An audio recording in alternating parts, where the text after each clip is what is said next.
Molina and Rowland made some very important points in their 1975 paper. The main one being that the lifetime of the chlorofluorocarbons is extremely long, 50 to 100 years. There's no way to destroy these gases. Once you put them in, they've got nowhere to go except up to the ozone layer where they're going to destroy it. The ozone is a protective layer that absorbs the very energetic radiation, and the chlorofluorocarbons won't break up until they get above most of that. And so it's not accidental that the CFCs are tied in with the ozone layer. They are protected until they get up to an altitude of 9 or 10 miles before you start seeing effects of the reaction with solar ultraviolet radiation. Experts in the field, atmospheric scientists, atmospheric chemists, in general accepted it as something plausible, something that was likely to happen. Our goal at some point became to actually communicate these findings to society with the hope that something could be done.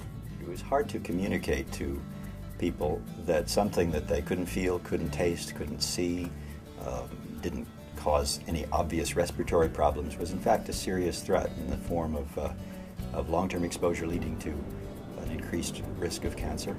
A problem that, had it been allowed to languish and grow, would have created more health problems. Soon after I arrived in NASA, I was asked to sort of take over the management of a US-led assessment of ozone depletion. It was mandated by Congress that every 2 years NASA had to write a state of the ozone layer. What seemed logical to me is if we're going to negotiate an international treaty on stratospheric ozone depletion, there needed to be one international assessment where the scientists around the world spoke with one voice. And so during that period, 1980, 1985, I worked with the scientific community to get together a true international assessment that could be the basis for informed international negotiations.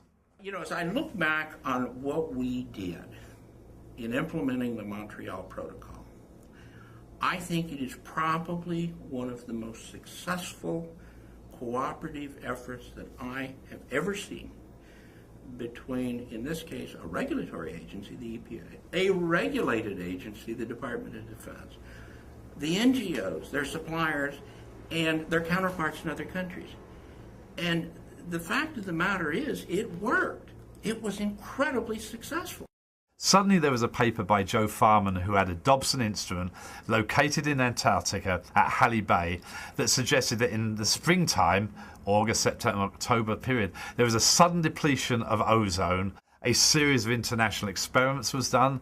The biggest one was in 1987, where there were some ground-based observations, 2 very well-equipped aircraft, a DC-8 and an ER-2, and some satellite observations. And it became very, very clear very quickly we humans were having a direct effect that was unambiguous on the ozone layer. I have to say it was tremendously exciting to go to Antarctica. You know, you realize when you're there how incredibly remote and beautiful and untouched the place is. And it's so ironic to sit there and watch the ozone layer disappear.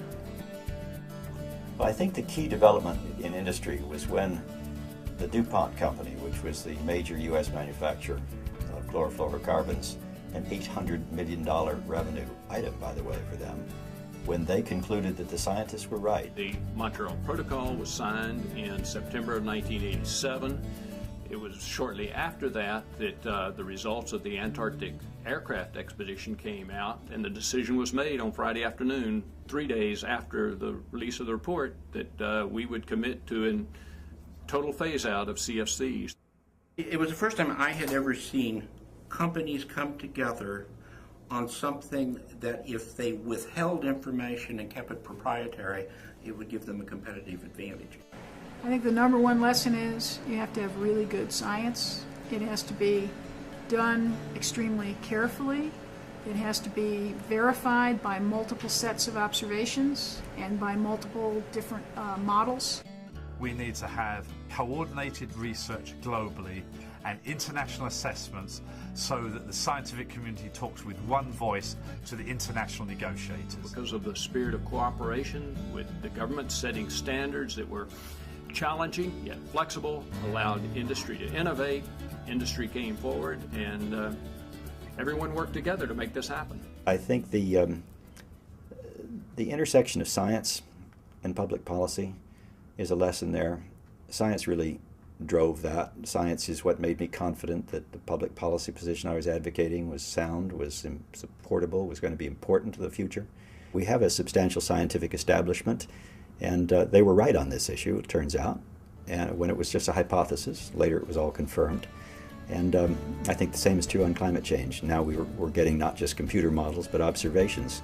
So there's every reason to follow the same course, listen to the same scientific opinion.